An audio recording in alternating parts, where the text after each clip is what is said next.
لوگوں کو اسلام کی طرف راغب کرنے سے تمہاری نیکیوں میں اضافہ ہوگا اور تم اپنے گناہوں سمیت اللہ کے قریب ہو جاؤ گے، تو ایسا نہیں ہوگا۔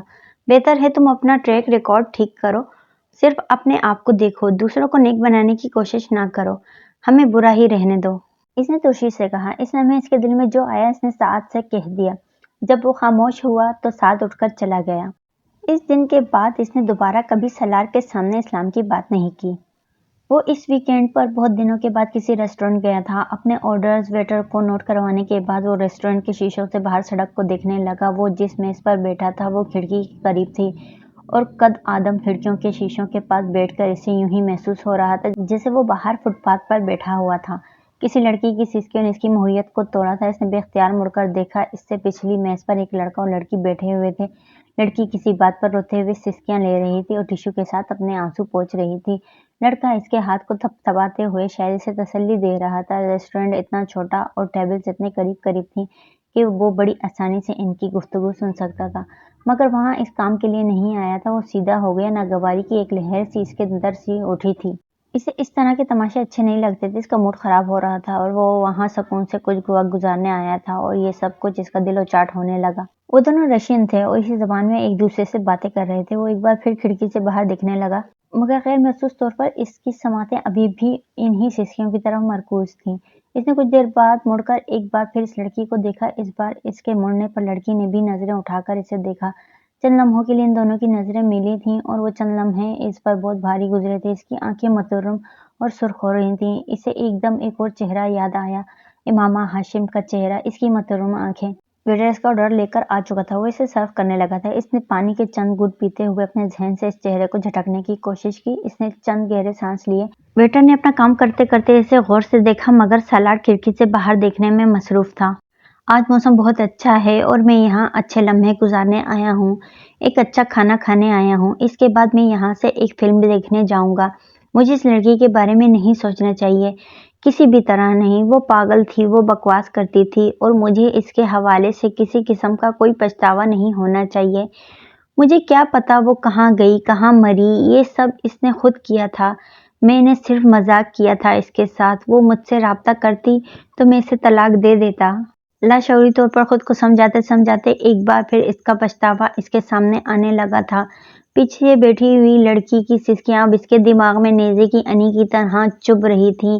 میں اپنی ٹیبل تبدیل کرنا چاہتا ہوں، اس نے بہت کھردرے انداز میں ویٹر کو مخاطب کیا۔ ویٹر حیران ہو گیا۔ کس لیے سر؟ یا تو ان دونوں کی ٹیبل تبدیل کر دو یا میری، اس نے ہاتھ کے اشارے سے کہا۔ ویٹر نے ایک نظر اس جوڑے کو دیکھا، پھر وہ سالار کا مسئلہ سمجھا نہیں، مگر اس نے کونے میں لگی ہوئی ایک ٹیبل پر سالار کو بٹھا دیا۔ سالار کو چند لمحوں کے لیے وہاں آ کر واقعی سکون ملا تھا۔ سسکیوں کی آواز اب وہاں نہیں آ رہی تھی، مگر اب اس لڑکی کے چہرہ بالکل اس کے سامنے تھا۔ چاولوں کا پہلا چمچ منہ میں ڈالتے ہی اس کی نظریں اس لڑکی پر دوبارہ پڑیں۔ وہ ایک بار پھر مزید بدمزہ ہو گیا۔ اسے ہر چیز یکدم بے ذائقہ لگنے لگی۔ یہ یقیناً اس کی ذہنی کیفیت تھی، ورنہ وہاں کا کھانا بہت اچھا ہوتا تھا۔ انسان نعمتوں کو شکر ادا کر ہی نہیں سکتا۔ یہ میری زبان پر ذائقہ چکھنے کی حس ہے۔ یہ کتنی بڑی نعمت ہے کہ میں اگر کوئی چیز کھاتی ہوں تو اس میں اس کا ذائقہ محسوس کر سکتی ہوں، اچھا کھانا کھا کر خوشی محسوس کر سکتی ہوں۔